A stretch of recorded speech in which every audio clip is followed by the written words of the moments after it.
आज का टॉपिक है आतंकवाद की मानसिकता। ये आतंकवाद सिर्फ पाकिस्तान तक ही सीमित नहीं है, ये ऑल ओवर द वर्ल्ड यानी कि संपूर्ण विश्व में इसकी एक संक्रामक, रोगाणुमात्मक, एक द्वंद्व रूपी संचार फैली हुई है संपूर्ण विश्व में, वर्ल्ड में।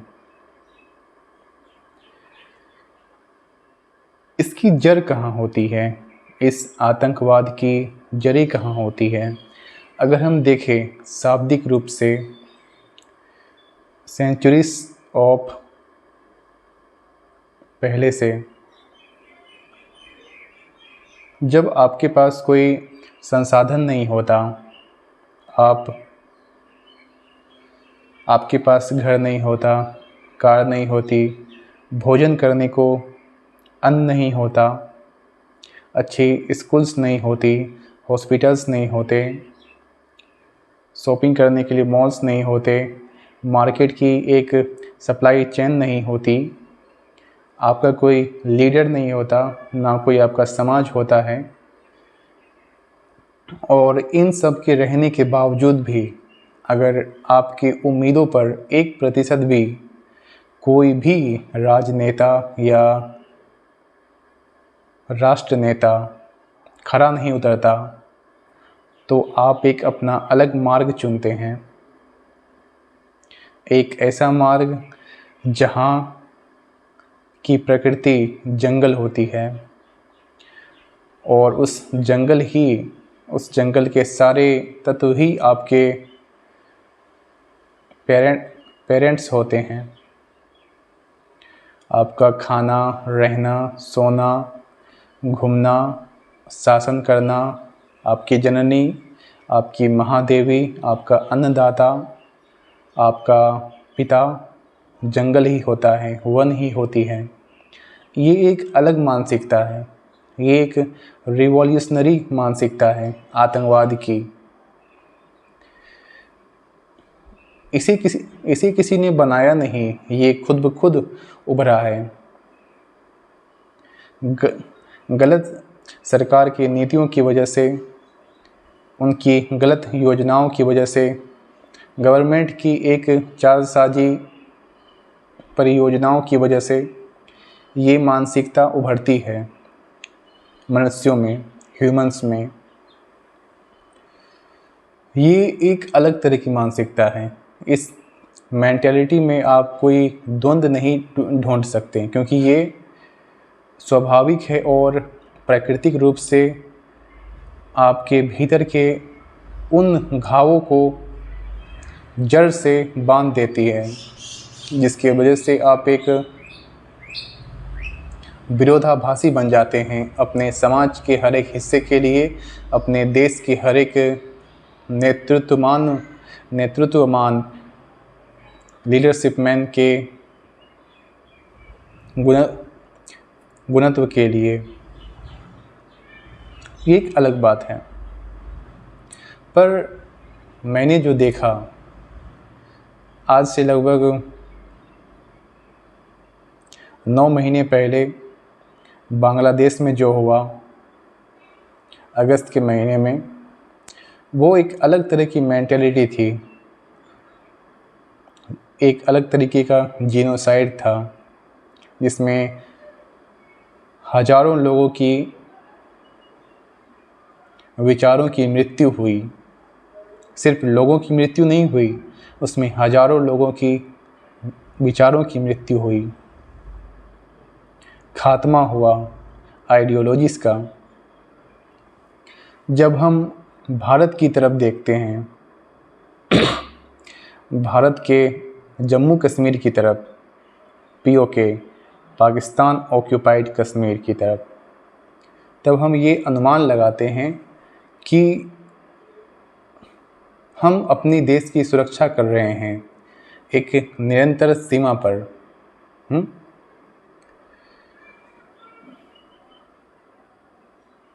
LOC पर, लाइन ऑफ एक्चुअल कंट्रोल पर। लेकिन वहाँ से कुछ घुसपैठिए अंदर की ओर आते हैं और पहलगाम अटैक जैसा एक दृश्य सामने प्रकट कर देते हैं, जिसमें लगभग 28 लोगों की जानें गईं, सिर्फ जेंट्स की, महिलाओं की नहीं। उस दरिंदगी भरी माहौल ने एक भद्दा सा मैसेज दिया, एक गंदा सा मैसेज दिया, सिर्फ भारत को ही नहीं पूरे विश्व को, कि वो आतंकवादी मानसिकता, आतंकवादी विचारधारा जिस जगह से उत्पन्न हुई, वो स्थान, वो पाक का स्थान जिसके नाम में ही पवित्रता है, लेकिन उस पवित्रता का उल्टा विरोधाभास रूप एक नश्वरता के इतने करीब पहुंचकर इस इतने बड़े हादसा को द्वंद देता है, पुकार देता है।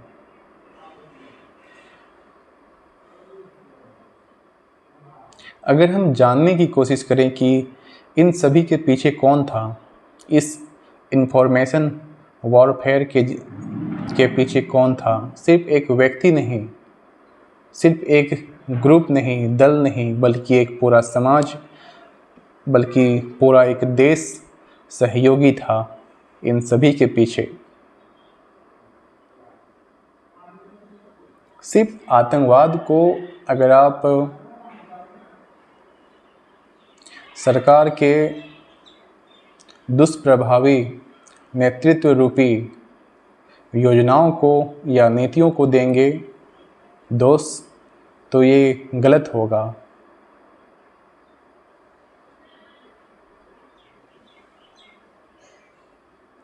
क्योंकि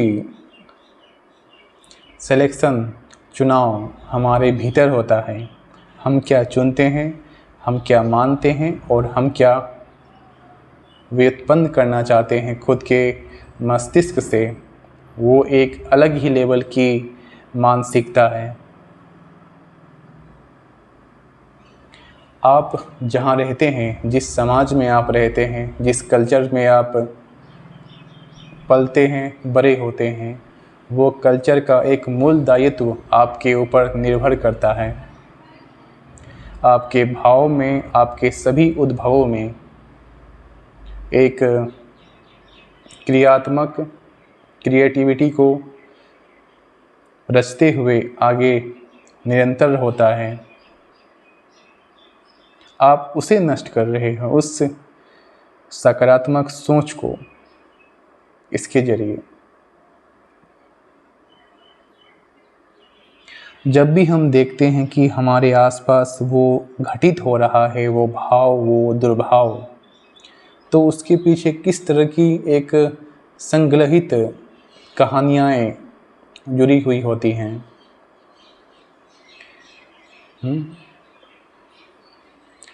आज के टाइम में अगर एक उदाहरण के तौर पर देखा जाए, एक छोटा सा एग्जाम्पल के तौर पर देखा जाए, तो हमें समझ में आता है कि अगर आप किसी व्यक्ति को समझाओगे कि सात्विकता का मार्ग क्या है, ज्ञान का मार्ग क्या है, एक बेहतर सभ्यता का दिशा क्या है या दृष्टिकोण क्या है, तो वो उस विजन्स को, उस इमेजिनेशंस को नकारेगा, नेगलेक्ट करेगा।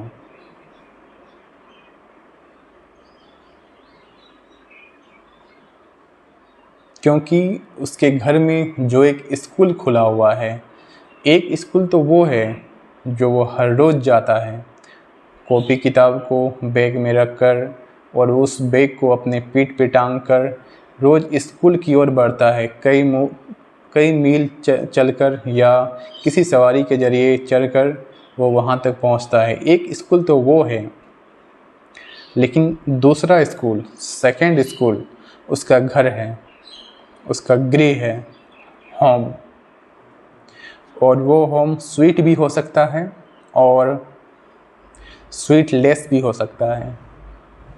स्वीट यानी जहाँ पर सकारात्मक विचारों का एक उद्भव हो, उत्पन्नता हो, विचारों की खुली आज़ादी हो, उसे कहते हैं स्वीट होम। और एक स्वीटलेस होम वो है जहाँ पे आप अपनी सारी इच्छाओं को मार देते हैं, नष्ट कर देते हैं। वो एग्जाम्पल के तौर पे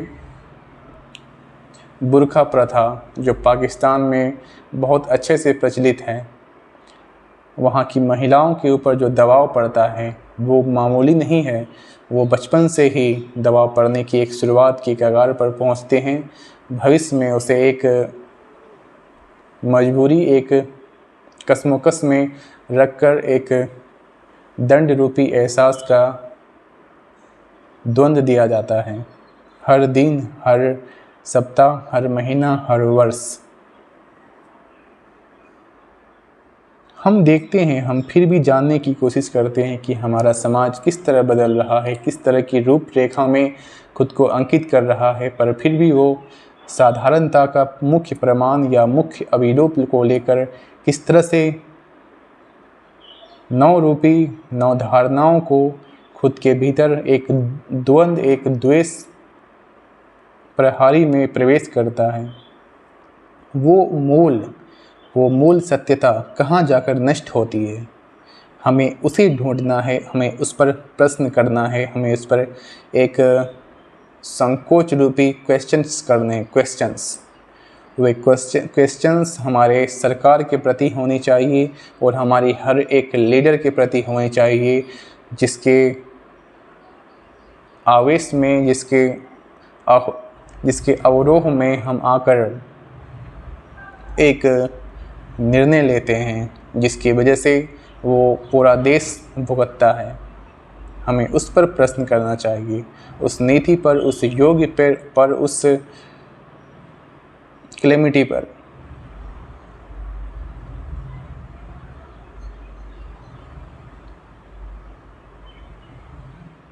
भारत सरकार ने जो दिखाया वो अद्भुत था। एक तरफ हिंदू देवी, दूसरी तरफ इस्लामिक डेवोटी। एक हिंदू फीमेल और एक मुस्लिम फीमेल ने जो कर दिखाया वो मामूली नहीं था। उसमें हिम्मत चाहिए, हुनर चाहिए, और वो कैपेसिटी चाहिए, और वो कैपेबिलिटी चाहिए। वो महान कार्य, महान कर्तव्य को अंजाम देने के लिए।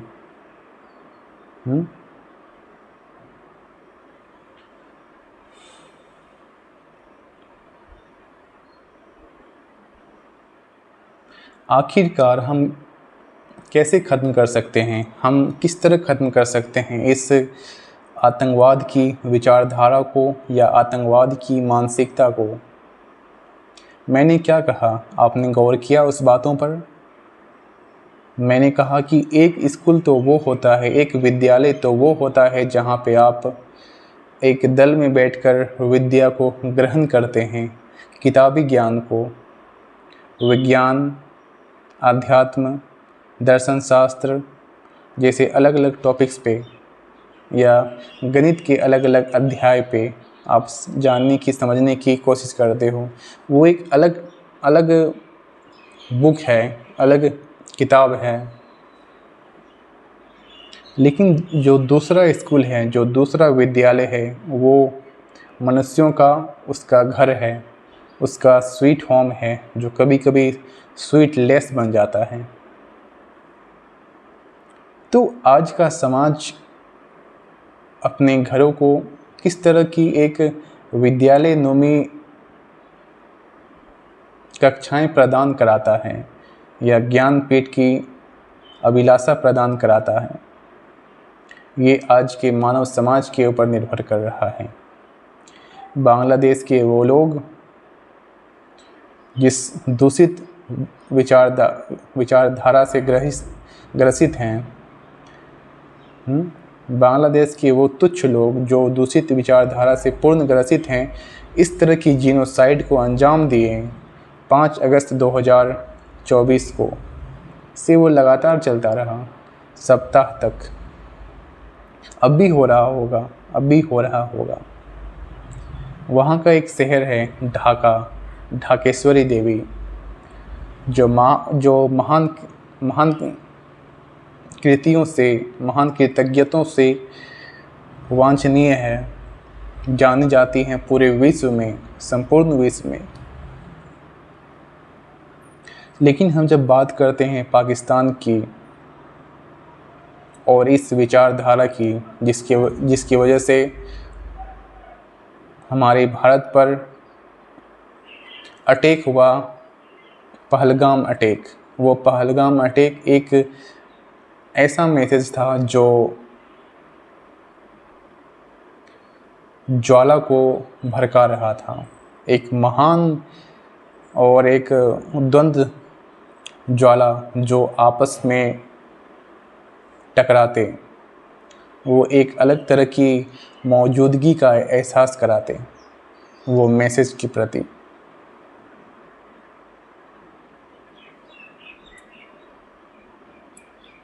हमें उस स्कूल की आइडियोलॉजीज़ को चेंज करना पड़ेगा।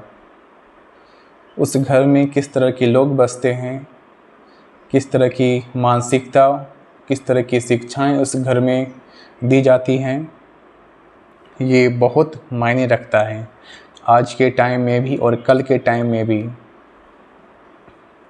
पाकिस्तान की ऐसी मानसिकता थी, लेकिन मैं एक आपको एग्जाम्पल देता हूँ, एक छोटा सा। 1988 या 1990 में एक बुक छपी थी, मनचली का सौदा बाय अशफाक अहमद, उसके ऑथर थे। उसमें एक कैरेक्टर था, एक चरित्र था, इस इरशाद नाम का। मनचली का सौदा 1988 में वो बुक छपी थी, लेकिन वो विचारधारा जो उसमें समझाई गई, जो उसमें बताई गई, वो महान कृतियों से भरी हुई थी। वो मेटाफिजिक्स का ज्ञान, वो स्पिरिचुअलिटी का ज्ञान, वो साइंस का महान ज्ञान, वो फिजिक्स, वो साइंस, ये आसान नहीं था, वो गुड ज्ञान था, गुड। अशफाक अहमद साहब पाकिस्तान के ही नहीं, पूरे विश्व के एक महान ऑथर हैं, जिसकी पहचान विश्व भर में तो नहीं है, लेकिन वो लायक हैं उस पहचान के। मैंने कुछ महीने पहले रीड किया था उनकी बुक को, मनचले का सौदा बाय अशफाक अहमद। उसमें एक किरदार भी था इरशाद नाम का, पर वो बहुत अच्छी अच्छी बातें करता था जीवन के बारे में। वो एक बहुत बड़ा कारोबारी था, उनके बच्चे फ़ॉरेन में पढ़ाई करते थे, विदेश में। वो एक बहुत बड़ा इंडस्ट्रियलिस्ट था, उद्योगपति था, लेकिन फिर भी वो इन सारी चीज़ों को त्याग कर एक आध्यात्मिकता की, एक सूफीज़्म की ओर बढ़ता चला गया। उनकी माँ बहुत परेशान थी इन सारी चीज़ों को लेकर, उनके कृतियों को लेकर। वो जिस तरह के काम कर रहे थे, वो हैरान थी, वो आश्चर्यजनक थे।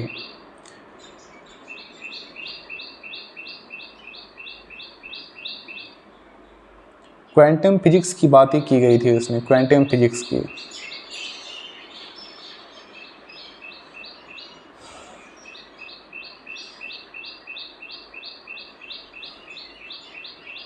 हमें समझना पड़ेगा कि हम किस तरह की मानव विचारधारा को बना रहे हैं।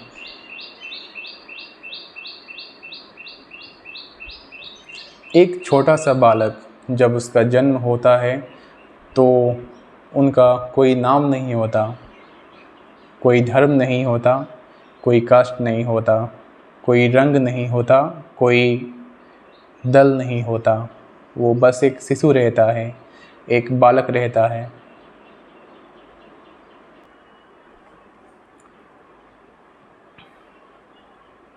लेकिन जब वो धीरे धीरे ग्रो करता है, विकसित करता है, तो उसके आसपास के कुछ लोग उसे ये सांत्वना देते हैं और उसे बताते हैं, समझाते हैं कि वो किस ग्रुप से जुड़ा हुआ है, उसका जन्म कहाँ हुआ है, वो किसका उत्तरदायी है। एक झूठी बातें, बहुत ही भद्दी बातें, जबकि उसे ये बताना चाहिए कि तुम्हारा सिर्फ जन्म हुआ है, बल्कि कर्म तुम्हें अपने करने हैं। तुम्हारा सिर्फ जन्म हुआ है, बल्कि कर्म तुम्हें सिर्फ अपने करने हैं। वही कर्म तुम्हारा भविष्य का निर्माता बनेगा, और वही भविष्य निर्माता तुम्हारा एक महान दायित्व को उज्ज्वलित करेगा, उज्ज्वलित भावना के साथ। वो संवेदन भाव, वो विचारधारा उस बच्चे में मौजूद हैं, और उसे जीने दो, और उसे एक ऐसे दायरे में रुखसत करो जो एक अलग तरह की विचारधारा को प्रफुल्लित करें। वही इंसान सूफिज्म की ओर बढ़ता है, वही इंसान आध्यात्म की ओर बढ़ता है।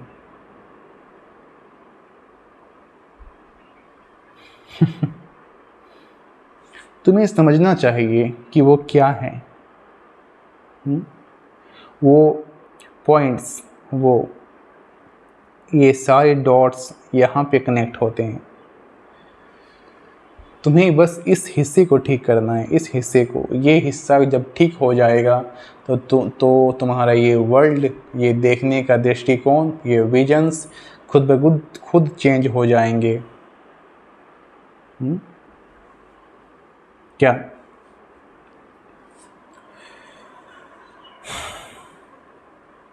तो जानो वो क्या है, वो सच्चाई क्या है। उस सच्चाई के मार्ग पर चलो, उस सच्चाई से जुड़ो। संकोच करो, संज्ञा करो और सवाल करो।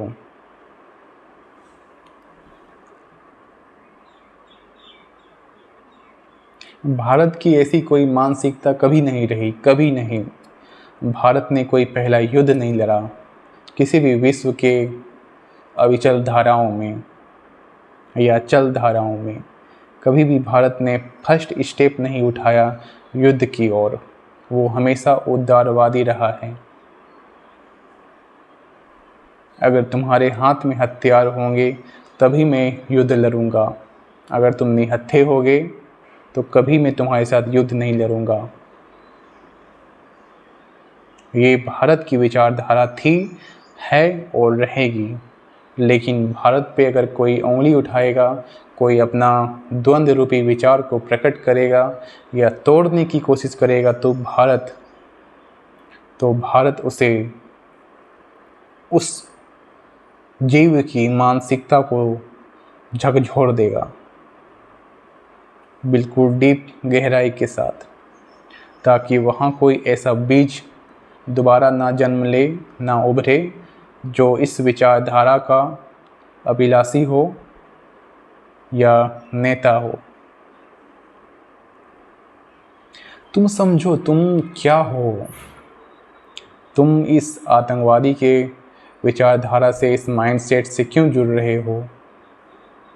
ये चुनाव तुम्हारे हाथों में है। ठीक है, तुम्हें एक दिन भोजन नहीं मिलेगी, लेकिन तुम दूसरे दिन से तुम खेती तो कर सकते हो। तुम्हें कोई भोजन नहीं दे रहा, ठीक है, मैं ये मानता हूँ, पर तुम चाहो तो तुम खुद का एक छोटा सा फार्म शुरू कर सकते हो, छोटा सा एक खेती कर सकते हो, किसानी कर सकते हो।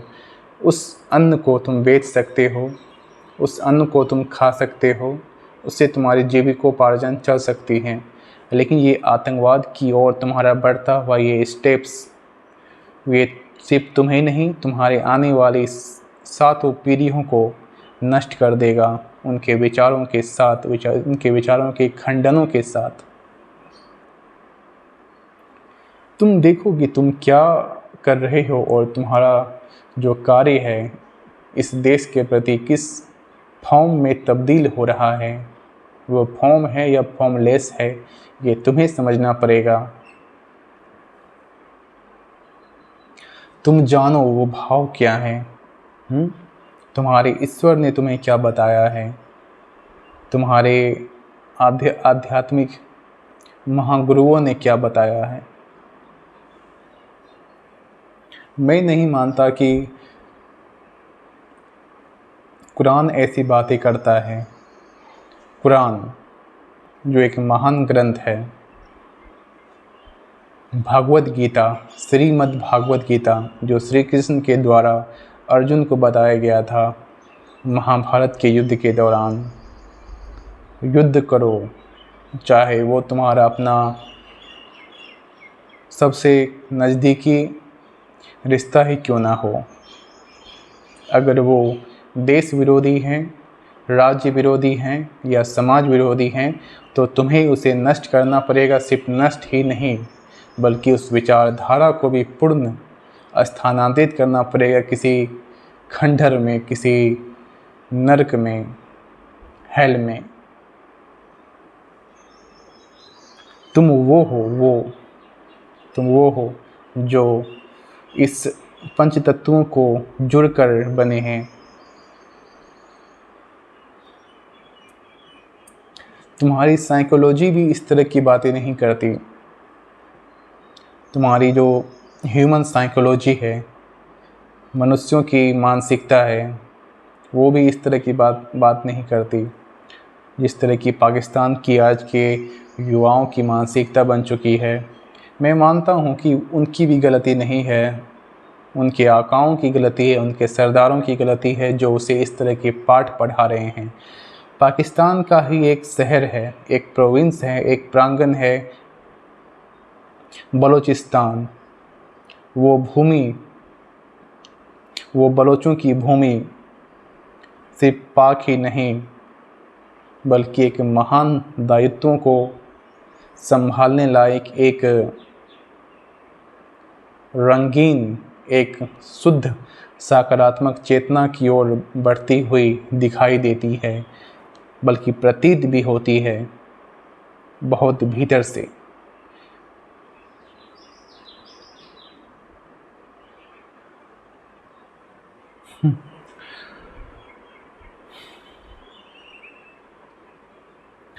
तुम चाहो तो अपने को ईश्वर की भक्ति में लीन कर सकते हो। तुम चाहे तो अपने को महाज्ञान की भक्ति में सर्वलीन कर सकते हो।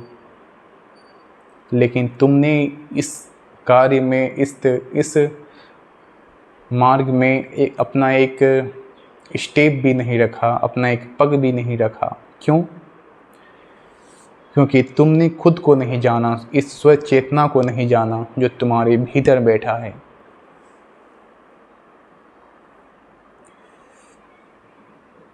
जिस दिन तुम उस महान दायित्व को समझोगे, उस महान कर्तव्यों को मानोगे, उस दिन तुम्हें रियलाइज होगा कि सार्वभौमिकता क्या है इस संसार की, इस पवित्र मान भूमियों की। पाकिस्तान भी कभी भारत का हिस्सा था, लेकिन पाकिस्तान की जो आज गतिविधि हो रही हैं, ऐसी गतिविधि प्राचीन काल में भी नहीं थी, एंशिएंट टाइम्स में भी नहीं थी। ये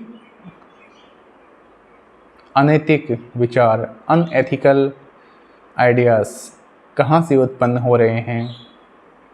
वो बीज क्या है जहाँ वो उत्पन्नता का माहौल बन रहा है, वो एटमॉस्फेयर बन रहा है, वो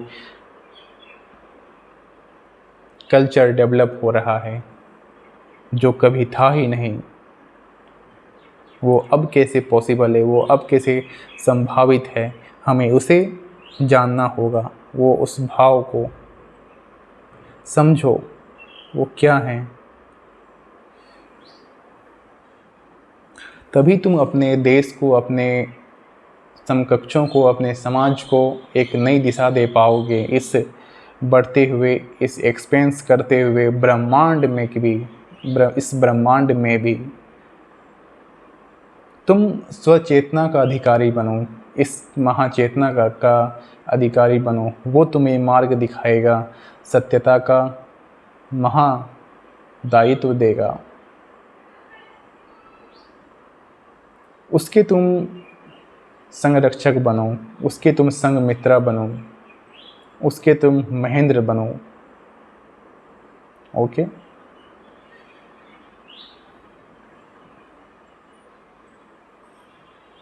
यही आज की मानसिकता है, यही आज का विचार है।